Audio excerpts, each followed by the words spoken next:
আসসালামু আলাইকুম। আজ আমি আপনাদের সামনে একটি গুরুত্বপূর্ণ স্বাস্থ্য বিষয় নিয়ে কথা বলবো।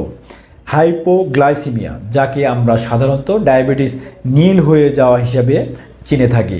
আমাদের শরীরে শক্তি যোগায় গ্লুকোজ, আর এই গ্লুকোজ যদি হঠাৎ রক্তে অস্বাভাবিকভাবে কমে যায় তাহলে আমাদের শরীর এবং ব্রেন সঠিকভাবে কাজ করতে পারে না, আর এই প্রক্রিয়াটিকেই হাইপোগ্লাইসিমিয়া বলা হয়।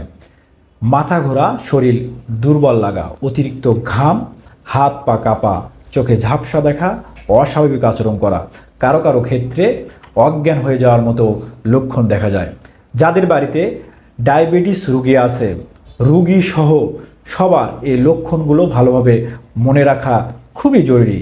হাইপোগ্লাইসিমিয়া সাধারণত বেশি দেখা যায় ডায়াবেটিস রোগীদের ক্ষেত্রে, বিশেষ করে যারা ইনসুলিন ব্যবহার করেন বা নির্দিষ্ট কোনো ঔষধ সেবন করেন।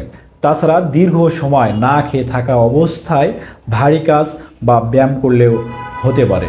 লক্ষণ বুঝে সময় মতো যদি 1 চামচ চিনি, গুড়, মিষ্টি জাতীয় খাবার খাওয়ানো যায় তাহলে বড় ধরনের বিপদ হাত থেকে রক্ষা পাওয়া যায়।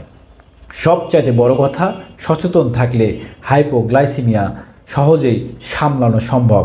তাই আসুন আমরা নিজেরাও জানি এবং অন্যদের জানাই। Thank you very much.